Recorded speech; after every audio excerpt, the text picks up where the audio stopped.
اعوذ باللہ من الشیطان الرجیم بسم اللہ الرحمن الرحیم۔ عزیزان من، آج مارچ 1982 کی 12 تاریخ ہے اور درس قرآن کریم کا آغاز سورہ الفتح سے ہی سمجھیے کہ ہو رہا ہے۔ 48ویں سورت ہے۔ سابقہ جمعہ کو درس کے وقت بارش کی وجہ سے احباب بہت کم تعداد میں تشریف لائے تھے، اور یہ سورہ جلیلہ جو ہے، اس میں جو واقعہ مذکور ہے وہ سمجھ میں نہیں آ سکتا تاوقت کہ اس کا پس منظر سامنے نہ ہو۔ تو سابقہ درس میں وہ پورا درس اسی پس منظر کے لیے وقف ہو گیا تھا۔ تو اب میں یہ محسوس کر رہا ہوں کہ وہ احباب جنہوں نے وہ درس سنا تھا ان کو تو کوئی دقت نہیں ہوگی اس کے سمجھ میں جو بات آگے آتی ہے، لیکن جن کے سامنے وہ نہیں ہے انہیں اس میں دقت پیش آئے گی۔ تو میں سارے کا سارا تو دہرا نہیں سکتا، وہ تو پورا درس تھا اس کے اوپر مشتمل، اور مختصر الفاظ میں دہرانا ضروری بھی ہے۔ جیسا میں نے عرض کیا ہے، اس کے بغیر بات آگے سمجھ میں آ نہیں سکے گی۔ حضور ہجرت کر کے مدینہ تشریف لے گئے، ٹھیک ہے، وہاں جا کے مملکت کی تشکیل بھی ہوئی، فتوحات بھی ہوئیں، لیکن جو نظام خداوندی ہے جس کے لیے اس الدین کو تمام نوع انسانی کے لیے ضابطۂ زندگی اور نظام حیات بننا تھا، اس کا معنوی مرکز قرآن کریم تھا۔ مملکت کا مرکز کی حیثیت سے نبی اکرم صلی اللہ علیہ وسلم سربراہ تھے، لیکن اس کا محسوس مرکز جو تھا اللہ تعالیٰ نے مکے یا کعبے کو ہی قرار دیا تھا۔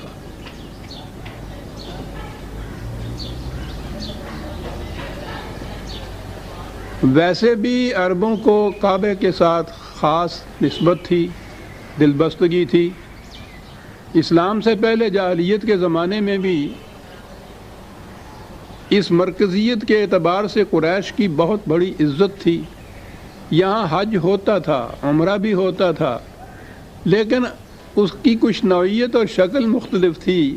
اسلام میں آ کے وہ چیز تو قائم رہی، لیکن مقصد اور منتہا اس کا صرف بدل دیا گیا تھا۔ کہنا یہ تھا کہ کعبے کی مرکزیت جو تھی وہ قائم تھی، اور نبی اکرم صلی اللہ علیہ وسلم نے جو نظام خداوندی متشکل فرمایا اس میں بھی مرکزیت کعبے ہی کو حاصل ہونی تھی۔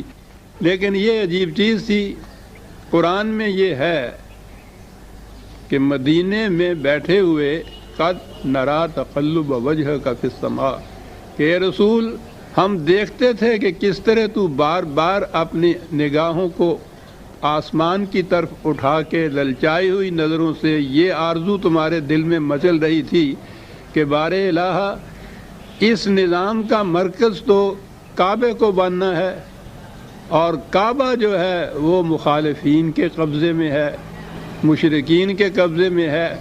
تو یہ بات تو جچتی نہیں ہے، اسے تو انہی کی تولیت میں ہونا چاہیے کہ جو اس نظام کو قائم کر رہے ہیں۔ تو وہیں اللہ تعالیٰ نے کہا تھا ان سے کہ یہ بات ٹھیک ہے، ہم جانتے ہیں کیا آرزو تمہارے دل میں مچل رہی ہے، بڑے حسین الفاظ ہیں، تو اس کی تولیت تمہارے قبضے میں آئے گی۔ تو یہ تو نظام تکمیل تک پہنچے گا اس وقت جب کہ وہ مرکز تمہاری تولیت میں ہو۔ لفظ تولیت قرآن نے استعمال کیا، بات ہے قرآن کے الفاظ کی بھی، تحویل یا قبضہ نہیں کہا، اس کے لیے بھی تولیت کہی ہے، سرپرستی۔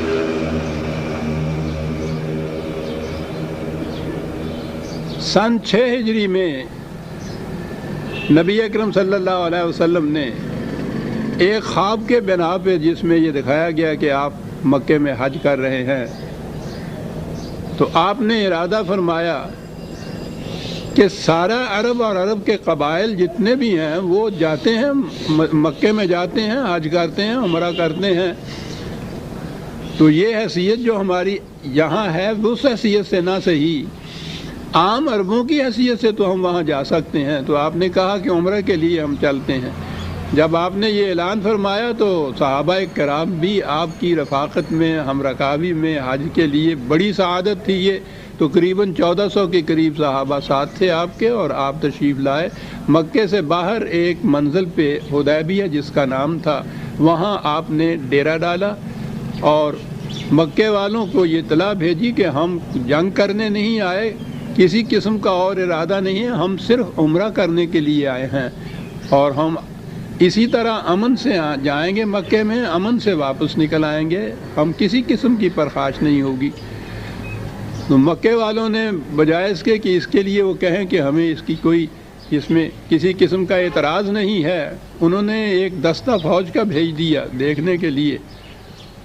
تو وہ آپ نے بڑی جلدی اس کو اپنے قبضے میں لے لیا، اس دستے کو قابو کر لیا، اور چونکہ ویسے بھی حریم کعبہ کے ارد گرد ہی صحیح وہاں تو جنگ ہوتی نہیں، اور یہ جو مہینہ تھا ذی قعدہ کا، اس میں تو عربوں کے ہاں پرانے معاشرتی نظام کے تابع بھی یہ ان 4 مہینوں میں سے تھا جس کو اشہر الحرام کہتے ہیں، جن میں وہ خود جنگ بند کیا کرتے تھے۔ تو اس اعتبار سے بھی یہ جنگ ہو نہیں سکتی تھی۔ تو آپ نے ان کو اپنے قابو میں تو کر لیا، گرفتار کر لیا، لیکن جنگ نہیں کی۔ کہا کہ یہ ان مہینوں میں جنگ بند ہے، ان کو چھوڑ دیا اور کہا واپس چلے جاؤ۔ اس کے بعد آپ نے حضرت عثمان رضی اللہ تعالیٰ عنہ کو بھیجا کہ جا کے مکے والوں کے متعلق بات کرو ان سے اور دیکھو کہ ان کے ارادے کیا ہیں۔ وہ گئے تو یہ افواہ مشہور ہو گئی کہ انہوں نے حضرت عثمان کو قید کر لیا ہے، تو نظر آ گیا کہ ان کی نیت نیک نہیں ہے قریش کی۔ تو ایسے وقت میں اب آپ آئے تھے صرف عمرہ کی غرض سے، جنگ کرنے کے لیے تو آئے نہیں تھے، اگرچہ 1400-1500 کے صحابہ کی جمعیت ساتھ تھی، لیکن یہ کوئی لشکر نہیں تھا۔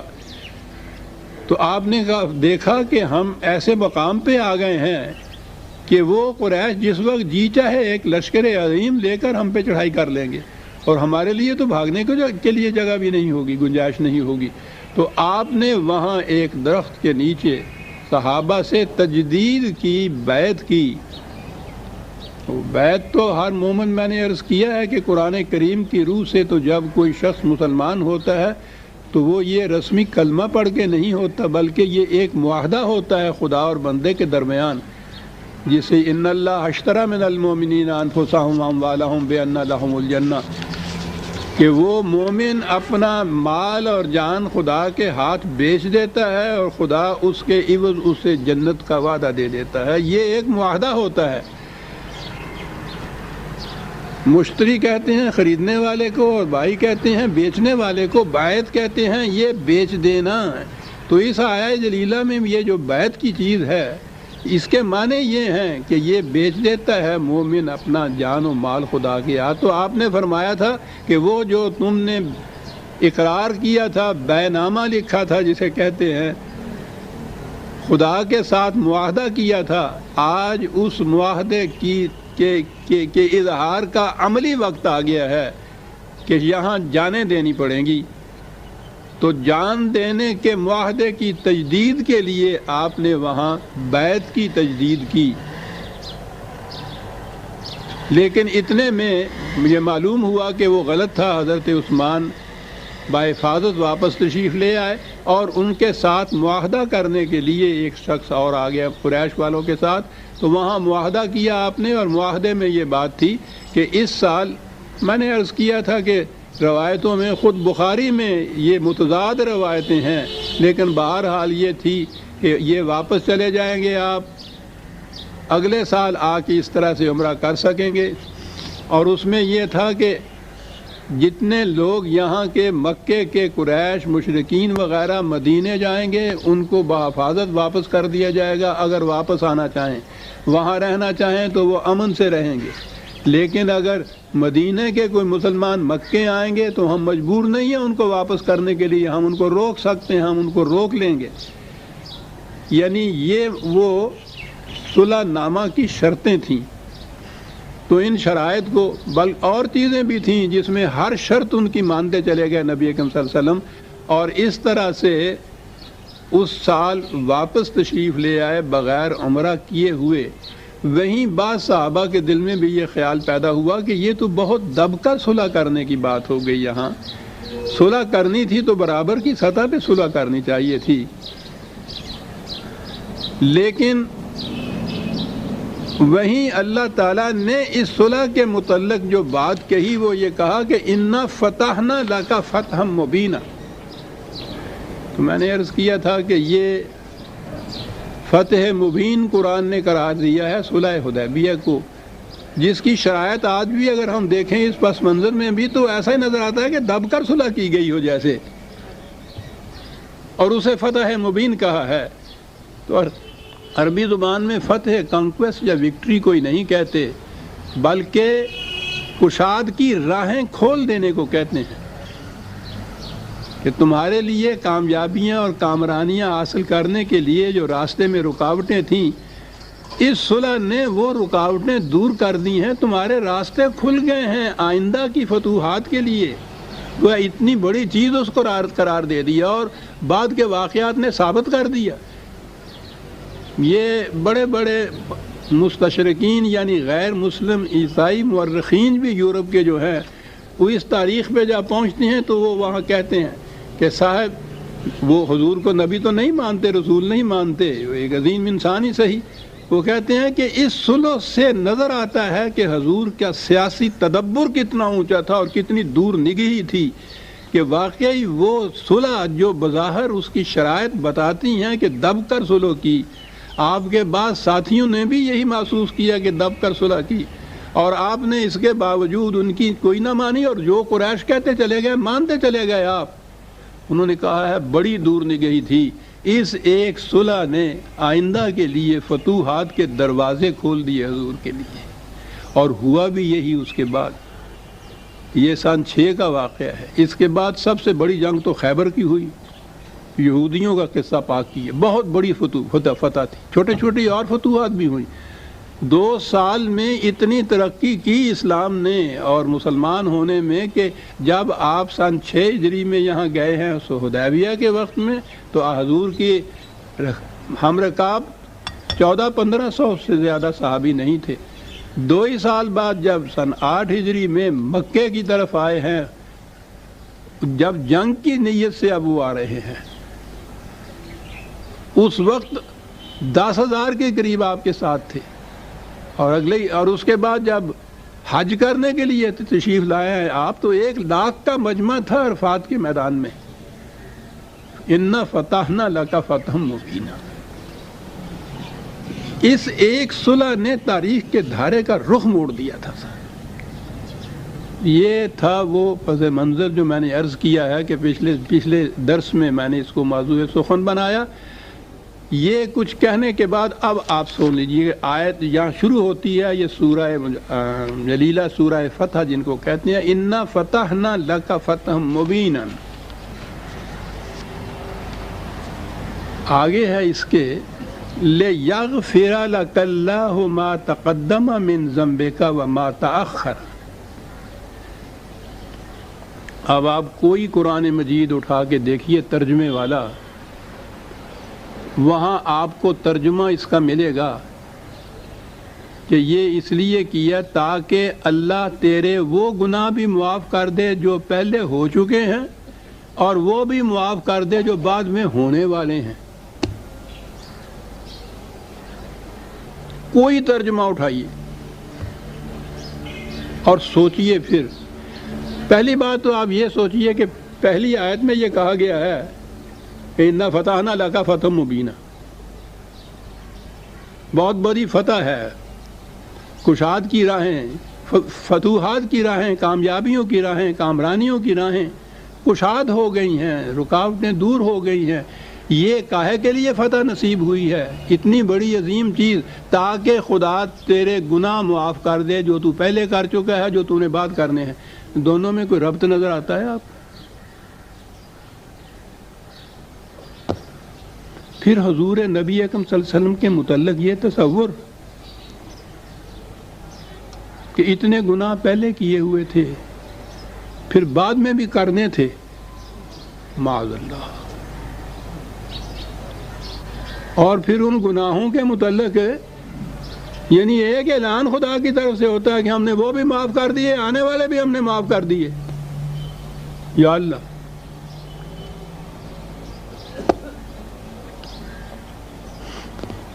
ہو رہا ہے، آ رہا ہے یہ ہر ترجمے میں، ہر تفسیر میں.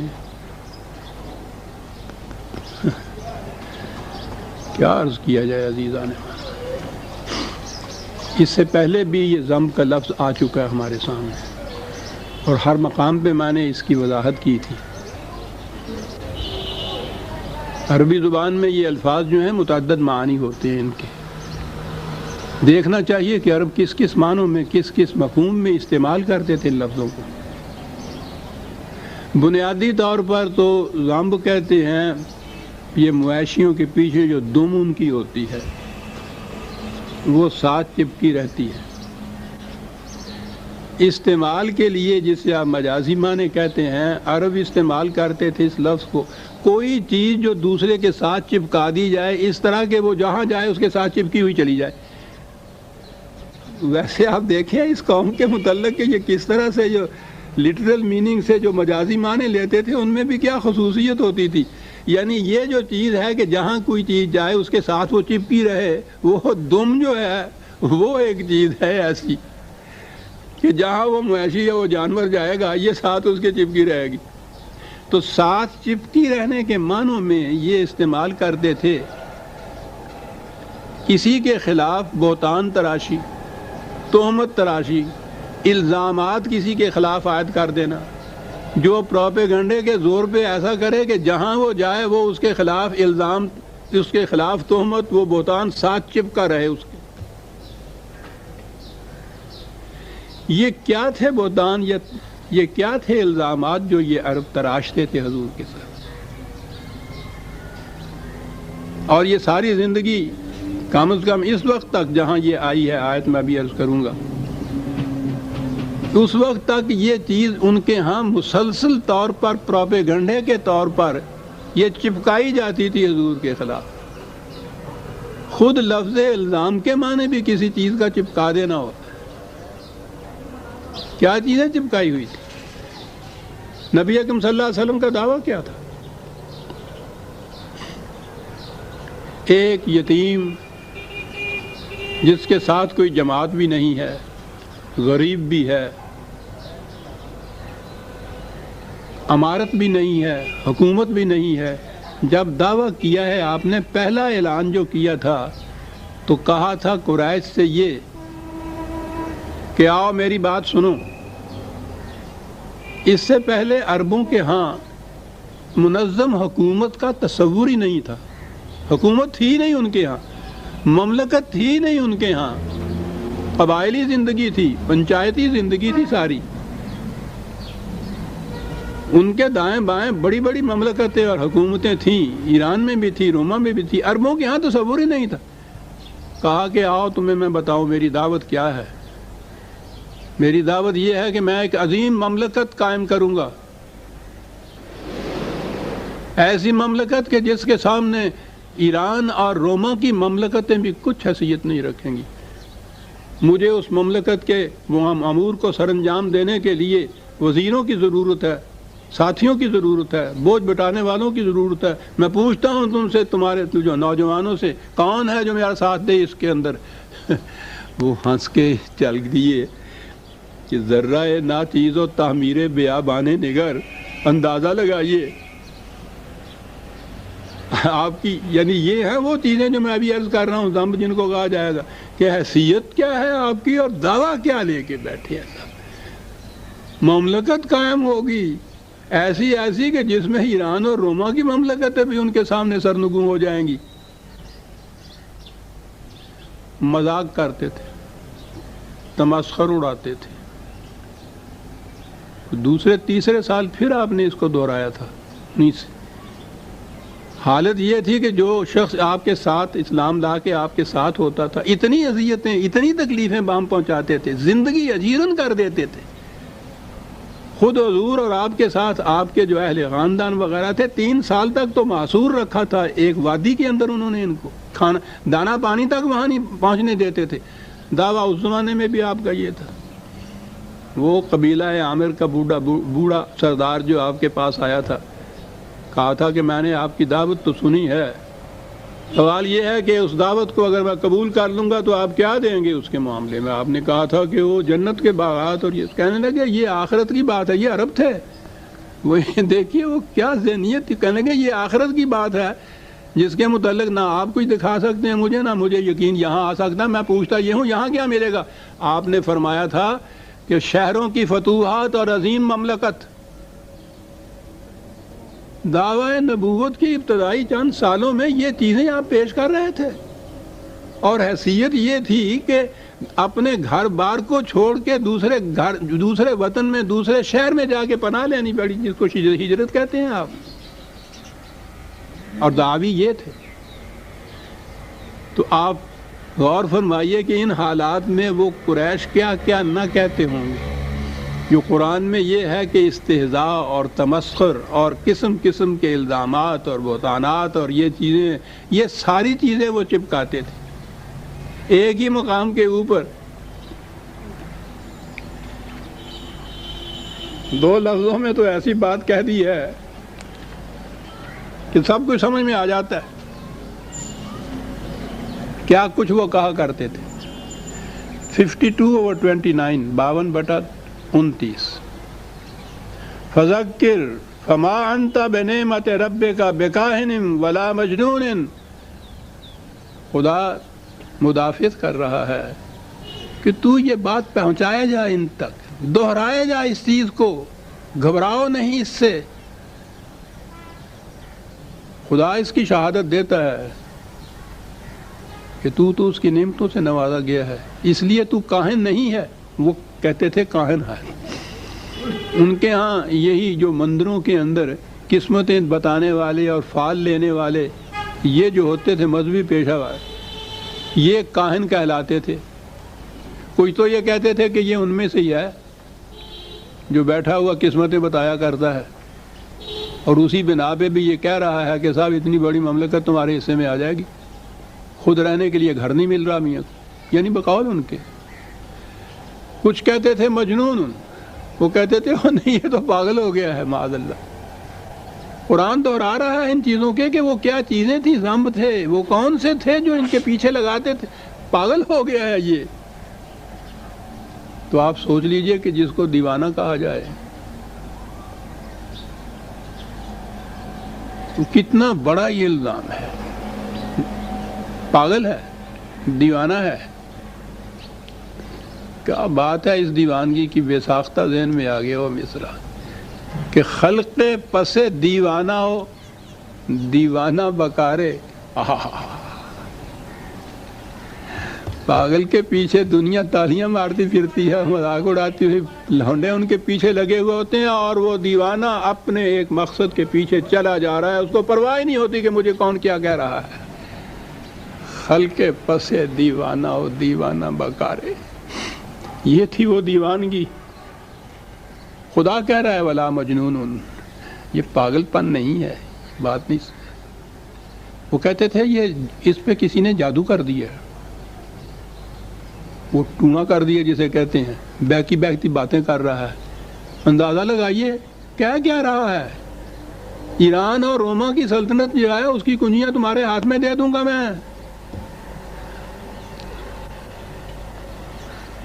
آپ سمجھ رہے ہیں نا، اس منظر کو سامنے رکھیے کہ کیا نقشہ تھا یہ حضور کا، اور کیا کچھ وہ کہتے تھے۔ بعض کہتے تھے کہ نہیں یار کوئی دیوانگی والی بات نہیں ہے، تو پھر کیا ہے؟ ہم یقولون شاعر، کیا ہے، شاعری کر رہا ہے۔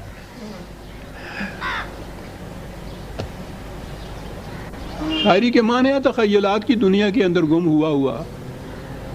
شاعروں کو بھی تو دیکھیے نا، وہ کہیں اپنے آپ کو عرش معلیٰ تک پہنچائے ہوئے ہوتے ہیں، وہ اپنے آپ کو شہنشاہ عظیم سمجھتے ہیں۔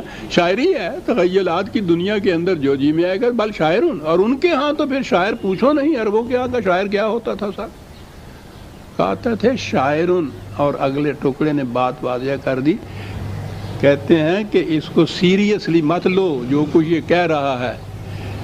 شاعر نتربص بہی ریب المنون، شاعر ہے، زمانے کی گردشیں ان تخیلات کو خود مٹا دے گی، تم کیوں وری کر رہے ہو؟ زمانے کی گردشیں، شاعروں کے تخیلات کبھی بھی محسوس شکل کے اندر، کنکریٹ فارم کے اندر کبھی متشکل نہیں ہوتے، زمانے کی گردشیں ہی ان کو مٹا دیتی ہیں.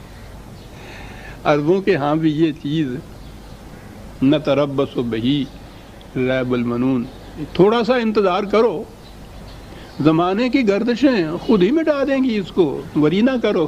جواب ملتا ہے قل، خدا کی طرف سے، تربصو، میں بھی یہ چاہتا ہوں کہ تم انتظار کرو، انی معکم من المتربصین، اور میں بھی انتظار کرتا ہوں اپنی طرف، کرو انتظار، میں بھی انتظار کرتا ہوں. قل اعملوا علی مکانتکم انی عامل، تم اپنے پروگرام کے مطابق کرو جو کچھ کرنا ہے. مجھے تو خوشی ہوئی جو تم نے کہا ہے کہ انتظار کرو، میں تو چاہتا ہی یہ ہوں. تم اپنی جگہ اپنے پروگرام پہ عمل کرو اور پھر انتظار کرو، اور مجھے اتنی اجازت دو کہ میں اپنے پروگرام کے مطابق کام کرتا جاؤں. میں نہ دخیل ہوتا ہوں تمہارے پروگرام میں، اور تمہارے اوپر یہ بھی شرط ہے کہ میرے پروگرام میں تم دخیل نہ ہو. سوف تعلمون، دیر کی بات نہیں ہے، یہ قیامت میں جا کے، میں نہیں کہتا کہ وہاں جا کے پتہ چلے گا کہ کیا ہوا، سوف تعلمون، ابھی ان قریب پتہ چل جائے گا کہ کون اپنے دعوے میں سچا ہے. میں دخل نہیں دیتا تمہارے معاملات میں، تم کرو جو کچھ کرتے ہو. کتنا عجیب سا صاحب یہ دعا، لیکن شرط یہ ہے کہ تم میرے معاملات میں دخیل نہ ہو. سوف تعلمون، ان قریب نظر آ جائے گا. یہ تھے وہ الزامات تو لگاتے تھے. کس حد تک یہ چیز پہنچ گئی تھی وہ تاریخ میں وہ واقعہ دل پاش ہے. حضور ہجرت کی رات جب تشریف لے آنا تھا تو کعبے میں آپ گئے، اور کعبے کے کلید بردار یہی شیبانی کا خاندان جو ہوتا ہے، اس سے کہا کہ ذرا کعبے کو کھول تو دو، میں جاتے وقت چاہتا ہوں کہ اس کی زیارت کر جاؤں. اس نے کہا جاؤ بے جاؤ، معاذ اللہ، نقل کفر نہ باشد، ان کے الفاظ میں بات کر رہا ہوں. نہیں کھولا اس نے. آپ نے کہا کہ ٹھیک ہے شیبانی، آج تم نے یہ نہیں کھولا، وہ وقت آئے گا کہ کعبے کی کنجی میرے ہاتھ میں ہوگی، اور میں اسے جس کے ہاتھ میں دے دوں گا قیامت تک کوئی اس سے چھین نہیں سکے گا. اپنے دعوی کی صداقت پر یہ یقین تھا، یہ ایمان تھا. عام الفاظ میں جنہیں پیشین گوئیاں کہتے ہیں، یہ وہ بات نہیں تھی. یقین تھا اس امر کا کہ جس پروگرام کو میں لے کے اٹھا ہوں یہ انتہا تک پہنچنا ہے، اس نے کامیاب ہونا ہے، اور اس کا نتیجہ یہ ہونا ہے. لیکن وہ تو مذاق کرتے تھے. اب آ جائیے یہاں. کہا یہ جو فتح مبین تمہیں حاصل ہوئی ہے، اس کا نتیجہ یہ ہوگا کہ یہ جتنے الزامات تمہارے خلاف لگاتے تھے نا اس سے پیشتر، وہ ان فتوحات کا جو منظر ہے وہ ان کو دھو ڈالیں گے الزاموں کو. خود مانیں گے کہ نہ یہ ساحر تھا، نہ یہ مجنون تھا، نہ یہ کاہن تھا، نہ یہ شاعر تھا، یہ تو سچ کہتا تھا. اور اس کے بعد بھی تمہارے متعلق جو اس قسم کی باتیں کریں گے، اس کے بعد جو فتوحات تمہیں حاصل ہوں گی، تمہاری کامیابیاں تمہاری ہر کامیابی تمہارے دعوے کی صداقت کا ثبوت بنتی جائے گی، اور ان کے ہر الزام کی تردید ہوتی چلی جائے گی. اس لیے یہ جو ہم نے فتح مبین تمہیں دی ہے، کاہے کے لیے دی ہے؟ لِیَغْفِرَ لَكَ اللَّهُ مَا تَقَدَّمَ مِن ذَنبِكَ وَمَا تَأَخَّرَ، تاکہ یہ ان الزامات کی تردید کر دیں، دھو ڈالیں ان الزامات کو جو تیرے پیچھے یہ لگاتے چلے آ رہے تھے آج تک کہ ذرہ ناچیز و تعمیر بیابان مضر. دعوی ملاحظہ فرماؤ ان کی پوزیشن کیا ہے اور دعوی کیا ہے. یہ سارے الزامات جو ہیں، یہ فتح مبین جو ہے اور اس کے بعد جتنی بھی فتوحات حاصل ہونے والی ہیں وہ ساری ان الزامات کو دھو ڈالیں گی جو تمہارے خلاف یہ لگاتے تھے، وہ بہتان جو چپکاتے تھے تمہارے اس خلاف، یہ اب بھی اور اس کے بعد بھی جو فتوحات ہونی ہیں، ہر فتح جو حاصل تمہیں ہوگی ان کے ان الزامات کی تردید کا ثبوت بنتی چلی جائے گی۔ تو اور فرمایا آپ نے کیا معنی ہو گئے اب اس کے، اور یہ حقیقت ہوئی۔ 2 ہی سال کے عرصے میں، یہ سن 6 کا واقعہ ہے، 8 کے فتح مکہ۔ فتح کیا، کوئی جنگ نہیں ہوئی تھی، حضور تشریف لائے، انہوں نے سرنڈر کر دیا صاحب۔ انہی رؤساء نے، انہی قریش کے سرداروں نے جو یہ کچھ کہتے تھے آپ سے، جنہوں نے نکال دیا تھا یہاں سے، وہ پا بجولا حضور کے سامنے کھڑے تھے 2 ہی سال کے عرصے میں۔ سب سے ادھر مدینے کے اندر سب سے بڑی مخالفت تھی، اذیت دینے والی، یہ یہود تھے، منافق تھے، اور ان کے انداز وہی تھے جو آج بھی ان کے انداز وہی اس قوم کے ہیں۔ یہ کیفیت تھی، اور یہ مسئلہ بڑا اہم تھا یہودیوں کا، مدینے میں ان کا غلبہ تھا۔ تو پہلے تو خود مدینے سے ان کو نکالا گیا تھا، اور پاس ہی وہ خیبر کی جو ایک بستی ہے وہاں جا کے بس گئے تھے، وہاں انہوں نے اپنا اڈا بنا لیا تھا، مرکز بنا لیا تھا مخالفت کا۔ تو صلح حدیبیہ کے بعد جب آپ آئے ہیں تو پہلی فتح تو فتح خیبر تھی، اور بڑی عظیم فتح ہے وہ جو، اور 2 سال کے بعد جب مکے کی طرف آپ تشریف لائے ہیں تو جیسا میں نے عرض کیا ہے، بغیر جنگ کیے ہوئے انہوں نے سرنڈر کر دیا تھا، اور وہ پا بجولا حضور کے سامنے گرفتار ہو کر آ گئے تھے۔ آپ نے دیکھا کہ وہ جو الزامات آپ کے خلاف دھرتے تھے، جو مذاق اڑاتے تھے، جو استہزاء کرتے تھے، وہ کس شکل میں سامنے آ رہا ہے صاحب، کیسی فتح مبین یہ ثابت ہو رہی ہے صاحب۔ ہر فتح ان کے اپنے زبان سے کہلوا رہی تھی کہ آپ کے دعوی سچے تھے جو آپ کہتے تھے، ٹھیک کیا آپ نے۔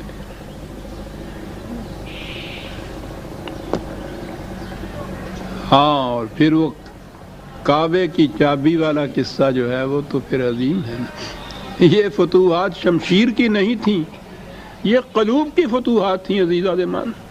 اس شیبانی کو معلوم تھا جس نے ہجرت کی رات انکار کر دیا تھا اس بات کا کہ میں جھانکنے نہیں دوں گا آپ کو، کعبے کے اندر چلے جائیے، مزار فرمائیے، اس کعبے کی چابی آپ کے ہاتھ میں تھی، اور یہ کوئی چھوٹی سعادت نہیں ہے کعبے کا کلید بردار ہونا ان کے ہاں۔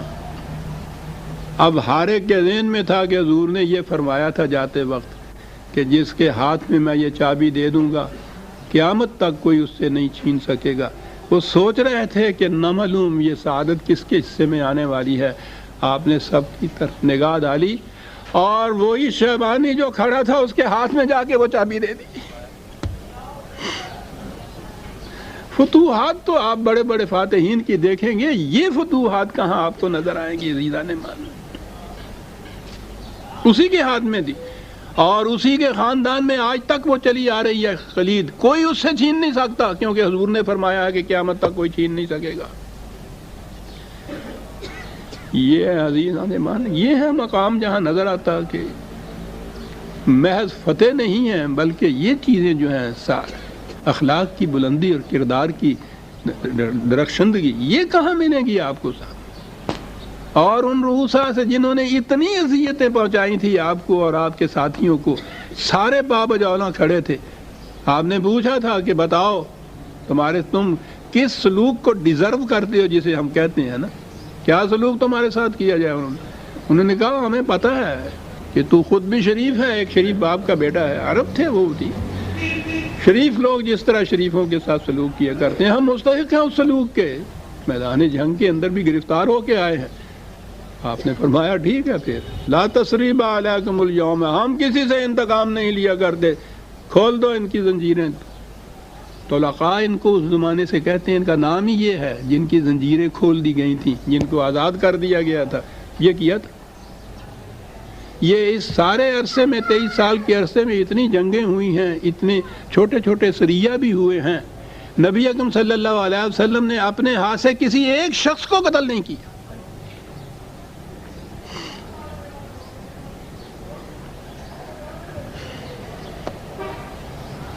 پھر اتنا ہی نہیں، لیغفر لک اللہ ما تقدم من ذنبک وما تاخر، یہ اتنی سی چیز کہ یہ ٹھیک ہے کہ جو الزامات لگاتے تھے، تہمتیں تراشتے تھے، مذاق کرتے تھے، وہ تو صاف ہو گئی ساری بات، تو یہ تو پھر بھی منفیانہ بات ہے نا، کوئی اچیومنٹ تو نہ ہوئی، اچیومنٹ تو ہے وَيُتِمَّ نِعْمَتَهُ عَلَيْكَ،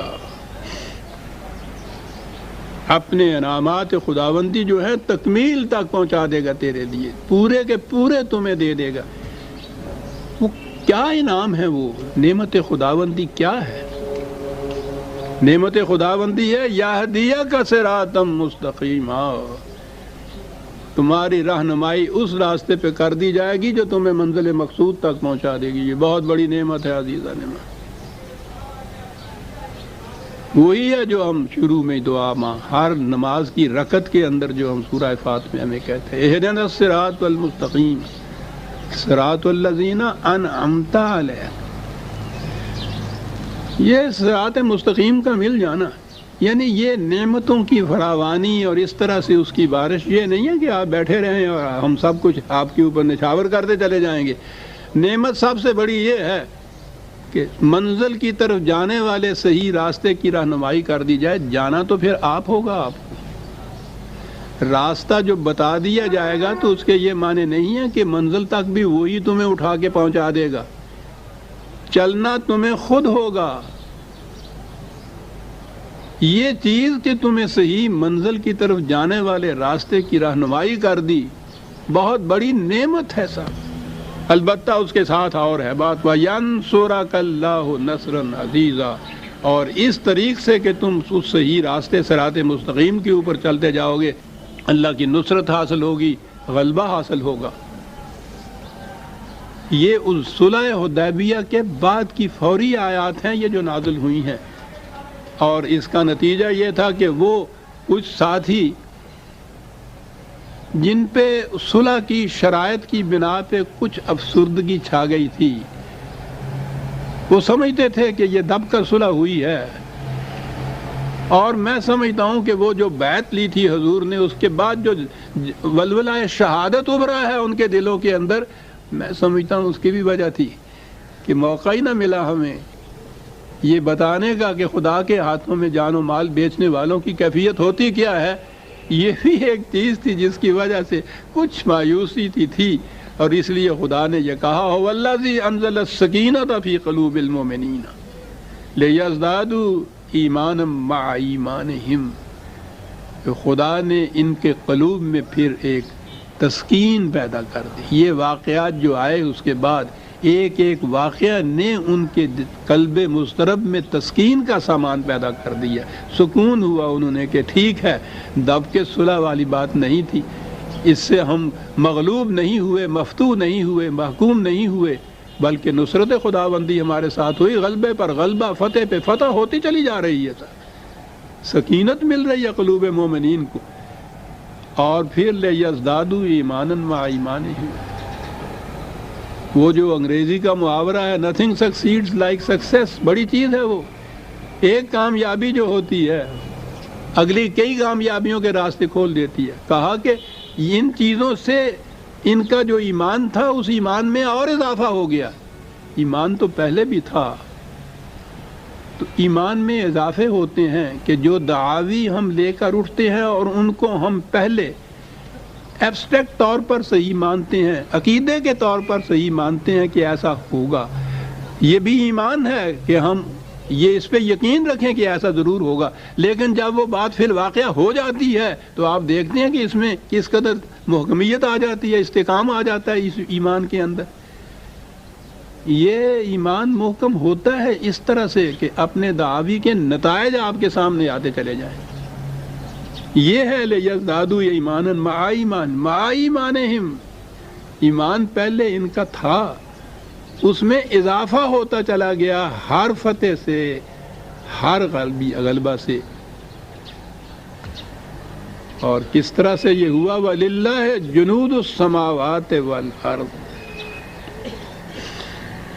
قرآن نے اس کا ذکر متعدد مقام پہ کیا ہے۔ یہ جو جنود ہیں، لشکر خدا کے، یہ عرض کے جو لشکر ہیں وہ تو ہمارے سامنے ہیں، دنیا کے سامنے ہیں، تاریخ کے سامنے ہیں. یہ جتنے لشکر یہ عساکر حضور کی فوجیں، یہ سارے اللہ کی جنود تھے، یہ اللہ کے سپاہی تھے، اسی کے لشکر تھے. لیکن وہ سماوات کے ایک جنود کا بھی ذکر کرتا ہے. اور یہ ہیں وہ فطرت کی قوتیں، ملائکہ کی قوتیں جو تقویت پیدا کرتی ہیں آ کر. یہ کیسے ہوتا ہے؟ جنود السماوات والارض.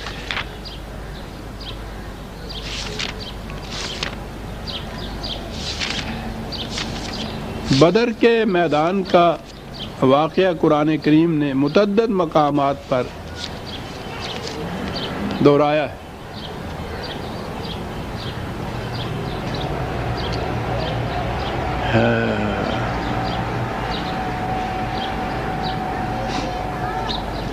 یہ ہے حنین کے واقعہ میں.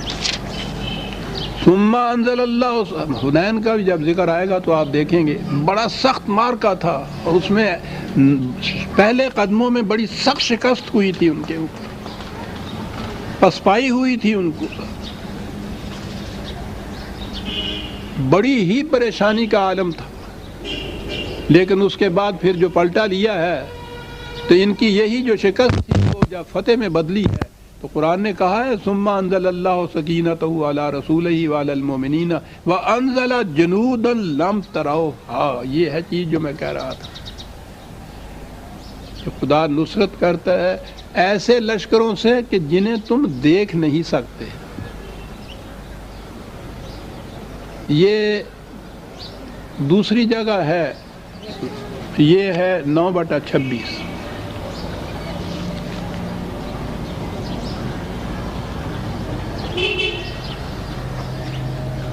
دوسرے مقام پہ یہ کہا ہے کہ یہ جنود السماوات جو آتے ہیں وہ آتے ہیں لیثبت اقدامکم. وہ کرتے کیا ہیں؟ تمہارے قدموں میں استقامت پیدا کر دیتے ہیں.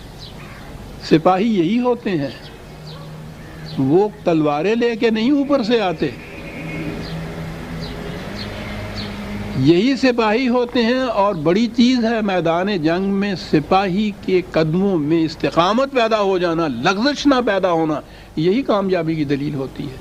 یہ کیا ہوتا ہے کہ جب وہاں میں آؤں گا تو پھر عرض کروں گا اس مقام پر کہ یہ استقامت اپنے ایمان کے نتائج کو جب محسوس طور پر انسان سامنے اپنے دیکھتا ہے تو اس سے وہ یقین محکم ہو جاتا ہے.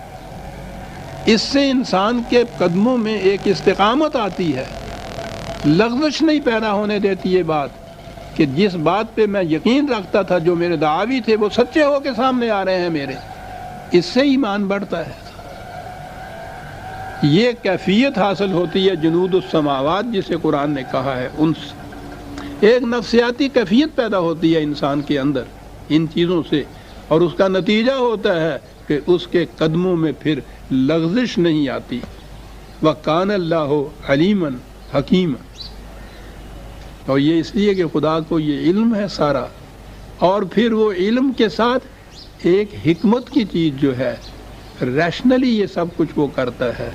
ایسے نہیں ہے کہ تمہیں بیٹھے بٹھائے ہوئے فوق الفطرت قوتیں آ جائیں اور وہ مارتی چلے جائیں، تم بیٹھے ہوئے ہو اور اس کے بعد جا کے تم میدان جنگ کے اوپر فتح حاصل کر لو. ایسا نہیں، علیمن کے ساتھ حکیمہ ہے. جو چیز اس طرح سے فوق الفطرت طریقے سے ہوتی ہے اس میں تو حکمت کوئی نہیں ہوتی، وہ تو ریشنلی نہیں ہوتا. ریزن اس کے لیے نہیں آپ دے سکتے. آپ نے دیکھا کس مقام پہ کیا لفظ، میں نے عرض کیا تھا کہ قرآن کے ایک ایک لفظ پہ کھڑے ہو کے سوچا کیجئے. جنود السماوات آتے ہیں، لیکن وہ بھی جب علم انسانی آگے بڑھے گا، جب اس کا تجزیہ کرے گا، جب حکمت سے کام لے گا، ریشنلائزیشن ہوگی جب ان امور کی، اس وقت یہ نظر آئے گا کہ یہ چیز جو تھی یہ کس طرح سے واقع ہوئی تھی. ایسے بات نہیں کہ ذہن میں ہی تمہارے نہ آ سکے، عقل اس کو تسلیم ہی نہ کر سکے، تم اس کی جسٹیفیکیشن نہ دے سکو، کوئی ریزن نہ دے سکو اس کے لیے. یہ اس قسم کے معجزات نہیں تھے وہ جو ہم نے بعد میں اپنے ہاں سے وضع کیے کہ وہ صاحب پہ وہ آسمان کی چڑیا آتی تھیں، وہ کنکری مارتی تھی اور اس کے ہاتھی کے وہ سوار کے سر پہ لگتی تھی، ہاتھی کے پیٹ میں سے نکل جاتی تھی، اس میں آپ حکمت کسی طرح سے بھی پیدا نہیں ہو سکتی، وہ خدائے حکیم کا فعل نہیں ہوتا، آپ اس کو ایکسپلین ہی نہیں کر سکتے کہ کیسا ہوا، سوائے اس کے ساتھ معجزہ تھا، ہو گیا۔ بدر کے میدان میں جیسے ہم نے میں آگے آتا ایسی صورت میں وہ بات آئے گی کہ جب دیکھا کہ اس طرح سے فتح نہیں ہو رہی، شکست ہو رہی ہے، تو آپ نے مٹھی بھر کے کچھ کنکریوں کی یوں مارا اور وہ قریش کے سپاہیوں کی آنکھوں میں جا کے لگی، سب اندھے ہو گئے اور بھاگ گئے۔ حکیمہ نہیں ہے یہ، معجزہ تو وہی وہ ہوتا ہی وہ ہے کہ جس میں عقل عاجز آ جائے، یہ تو لفظی عجز سے ہے۔ تو جہاں انسان کا عقل اور فکر اور تدبر عاجز آ جائے، سمجھ نہ سکے، اس کام کو آپ علیماً حکیمہ کیسے کہہ سکیں گے صاحب؟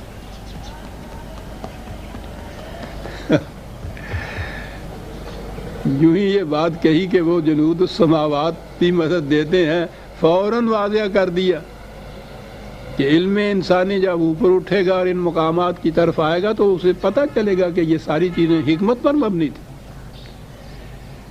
یہ کاہے کے لیے سارا کچھ کیا گیا، لِيُدْخِلَ الْمُؤْمِنِينَ وَالْمُؤْمِنَاتِ جَنَّاتٍ تَجْرِي مِن تَحْتِهَا الْأَنْهَارُ خَالِدِينَ فِيهَا وَيُكَفِّرَ عَنْهُمْ سَيِّئَاتِهِمْ۔ یہ سب کچھ جو کیا اس کا نتیجہ یہ تھا۔ عزیزان من، میں ہر بار یہ چیز واضح کرتا ہوں کہ مرنے کے بعد کی جنت اور وہاں کا دوزخ، اس پہ ہمارا ایمان ہے، لیکن قرآن نے جو کچھ کہا ہے اس میں جنت یہیں سے شروع ہو جاتی ہے، جہنم یہیں سے شروع ہوتا ہے۔ جنت کا تو باہر ہمیں پتہ نہیں ہے، ہم ایسے سعادت مند ہیں ہی نہیں کہ ہمیں پتہ چلے یہاں سے شروع ہوتا ہے۔ جہنم کا تو پتہ ہے نا جہاں سے شروع ہوتا ہے، جلتے ہو نا، بھونتے ہو نا، چیختے ہو، چلاتے ہو۔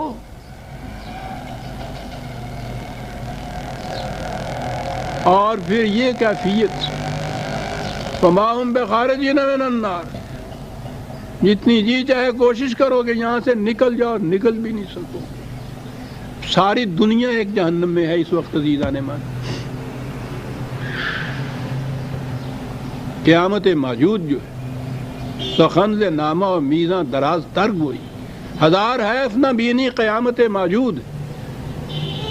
اس قیامت کی باتیں تو بہت تم کرتے ہو، افسوس اس بات پہ ہے کہ جو موجود قیامت ہے وہ تمہیں نظر نہیں آ رہی صاحب۔ قرآن قیامت موجود کا بھی ذکر کرتا ہے۔ یہ جو اس نے کہا ہے کہ سکینت دیں گے، فتوحات سے کشاد ہو جائے گی راستوں کی، کاہے کے لیے ہوگا؟ اس دنیا کی جنت ہے وہ جو آپ کو دی۔ جو کچھ ان سے ملا تھا، میں آؤں گا جب نبی حضرت عمر رضی اللہ تعالیٰ عنہ کے زمانے میں ایران جب فتح ہوا ہے تو فتوحات ایران میں جو چیزیں ان کو وہاں نظر آئیں اور ملیں، وہاں جو سپہ سالار نے عمر بن عاص سے انہوں نے جو چٹھی لکھ کے خط بھیجا حضور کو، حضرت عمر خلیفہ کو، اس میں یہ لکھا تھا کہ وہ قرآن نے جن نعمتوں کا ذکر کیا ہوا ہے جنت کے اندر، ہم نے اپنی آنکھوں سے یہاں دیکھا ہے ان کو۔ ان کے مالک بنے تھے اس قسم کی نعمتیں، اس قسم کے ثمردار درخت کہ جو کبھی خشکی نہ ہوں، رواں پانی ان کے نیچے سے جائے، سڑان والا پانی نہیں، آب رواں، جوئے نور چلتی رہے ہمیشہ کے لیے۔ وَيُكَفِّرَ عَنْهُمْ سَيِّئَاتِهِمْ، وہاں وہ کہا تھا نا کہ وہ جو تمہاری طرف چشمہ کرتے ہیں الزامات، ان کو دھو۔ یہاں یہ کہا کہ یہ جو چھوٹی موٹی ناہمواریاں پیدا ہو جاتی ہیں ان معاملات میں، کوئی تدبیری غلطی ہو جاتی ہے، یہ سب کچھ ہوتا ہے انسانوں کے ہاتھوں سے، یہ سب کچھ جو کیا یہ سارا کچھ ہوتا ہے۔ کچھ غلطیاں ہوتی ہیں، کچھ سہو ہوتا ہے، کچھ نسیان ہوتا ہے، تدبیری طور پہ غلطی ہو جاتی ہے، لیکن جب آخر الامر فتح ہو جاتی ہے تو وہ ساری ڈھک جاتی ہیں، وہ باقی نہیں رہتی۔ کہا یہ ساری فتوحات اس لیے دی ہم نے کہ تمہارے خلاف جو الزامات چسپاں ہوتے تھے وہ دور ہو جائیں، اور یہ جو کوئی تدبیری غلطیاں، کوئی صاحب، یہ انسان ہے بہرحال، یہ جو لشکر ہے، یہ سپاہی ہیں تمہارے ساتھی جو ہیں، یہ کچھ ہو سکتا ہے، لیکن آخر العمل جو اتنی بڑی فتوحات ہوئی ہیں نا، انہوں نے ان غلطیوں کی جو نقصانات ہونے تھے ان نقصانات کی تلافی کر دی ہے سر۔ اب یہ بھی نہ معلوم ہو گیا ہمیں کہ نقصان کی تلافی کیسے ہوتی ہے۔ توبہ اسے کہتے ہیں کہ جو کسی تدبیری غلطی سے نقصان ہو اس نقصان کی تلافی ہو جائے اور اس سے پھر زیادہ کچھ ملے۔ اور قرآن نے یہ فارمولہ بتایا ہے کہ اگر کہیں اس طرح سے کوئی غلطیاں ہو جائیں جسے عام طور پہ ہمارے ہاں گناہ کہتے ہیں، تو وہ کس طرح سے، جسے ہم کہتے ہیں نا بخشا جاتا ہے، تو وہ بخشا کیسے جاتا ہے؟ قرآن کا بڑا عظیم فارمولہ ہے جس کو ہمیشہ یاد رکھنا چاہیے۔ توبہ کے معنی یہ ہیں، ان الحسنات یذہبن السیئات، 11/114۔ ناہمواریاں پیدا کرنے والے کام اگر کہیں تم سے ہو جائیں غلطی سے، کوئی تدبیری غلطی ہو جائے، صحب ہو جائے کہیں، تو اس کے نقصان کی تلافی کا طریقہ یہ ہے کہ ایسے کام کرو کہ جو اس سے زیادہ نفع بخش ثمرات اور نتائج پیدا کر دے۔ یہ ہے طریقہ، وہ بھی پورا ہو جائے نقصان جو ہوا ہے تمہارے ہاں، اور کچھ زائد بھی تمہیں مل جائے۔ یہ ہے جی توبہ کے معنی۔ جس غلطی کا نتیجہ کچھ نقصان دہ ثابت ہوا ہے، ایسا حسن کارانہ کام اس کے بعد کیا جائے، ایسا بزنس کیا جائے آج کی اصطلاح میں کہ وہ جو لاس ہوا ہے پہلے بزنس سے، پہلے کسی طرح کے کاروبار سے، وہ بھی پورا ہو جائے اور اس کے بعد کچھ اور زیادہ بھی مل جائے۔ یہ ہے جسے آپ توبہ کہتے ہیں، اور بخشش جسے کہتے ہیں۔ وَكَانَ ذَلِكَ عِندَ اللَّهِ فَوْزًا عَظِيمًا۔ کیا لفظ آ گیا ہے! جو میں اشارات میں یہ کہہ رہا تھا وہ تو لفظ ہی آ گیا سامنے۔ تمام مذاہب کے اندر منتہا جو ہے وہ نجات ہے، لفظ یہی آتا ہے، سیلویشن کا ہی لفظ آتا ہے، مکتی کا لفظ آتا ہے، نجات کا لفظ آپ کے یہاں بھی آتا ہے۔ کیا معنی ہوتے ہیں اس چیز کے؟ کسی عذاب میں گرفتار، کسی مصیبت میں گرفتار ہو تو وہاں سے چھٹکارا ہو جائے، اسے نجات کہتے ہیں۔ مصیبت میں پہلے وہ پھنسے، اس سے نکل جائے تو ملا تو کچھ نہیں نا، وہ جو اس میں گرفتاری ہوئی تھی، یہ جو بند تھے، جو ہتھکڑیاں لگی تھیں، جو قید خانے میں گیا تھا، وہاں سے آنے کے بعد یہی ہوگا نا، جیسا پہلے تھا ویسا ہو گیا۔ صبح کو اچھا بھلا تھا، دوپہر کو بخار ہوا، اسے علاج کیا، شام کو بخار اتر گیا، نجات ملی اس مرض سے، تو کیا ہوا؟ جیسا وہ صبح کو تھا ویسا ہی ہو گیا نا، ایز یو ور ہوتا ہے نا۔ یہ کچھ حاصل نہیں ہوتا۔ ساری دنیا کے مذاہب میں نجات کا تصور ہے یہ کہ انسان سے غلطیاں ہوئی، گناہ ہوئے، کچھ اس کو عذاب ملا، کچھ اس کو سزا ملی، سزا ملنے کے بعد وہ 3 مہینے 6 مہینے کی قید سی، قید اس نے کاٹ دی، پھر واپس باہر آ گیا، تو یہ ہو گیا نجات۔ یعنی یہ ہے سارا سلسلہ رشد و ہدایت، خدا کی تخلیق، کائنات، پروگرام، نظام، کہ انسان جیسا پہلے تھا ویسا ہی پھر ہو جائے۔ مینا سزت خدائرہ، اندازہ لگائیے یہ کھیل کیا ہے کہ جیسا تھا ویسا ہی ہو گیا۔ قرآن اس کے لیے فوز کا لفظ استعمال کرتا ہے۔ میں کیا عرض کروں اپنے یہاں اس کے لیے لفظ کیا تھا، فائز المرام ہونا ہم کہتے ہیں، فوز جو ہے اچیومنٹ کو کہتے ہیں، کچھ حاصل ہونا، ویسے کا ویسا ہو جانا نہیں جیسا پہلے تھا، کچھ حاصل ہونا۔ ذالک عند اللہ فوزا عظیما، خدا کے قانون کی روح سے یہ بہت بڑی اچیومنٹ ہے جو تمہیں ملے گی۔ اور دوسری طرف یہ تو ان کو ملے گی، اور مخالفین کے متعلق آگے ہے وَيُعَذِّبَ الْمُنَافِقِينَ وَالْمُنَافِقَاتِ وَالْمُشْرِكِينَ وَالْمُشْرِكَاتِ الظَّانِّينَ بِاللَّهِ ظَنَّ السَّوْءِ۔ لیکن آیت لمبی ہے، وقت لگے گا اس کے لیے، اسے ہم اٹھا رکھتے ہیں آئندہ درس کے لیے۔ 5 آیتیں سورہ الفتح کی آج ہم ختم کر بیٹھے۔ ربنا تقبل منا انک انت السمیع العلیم۔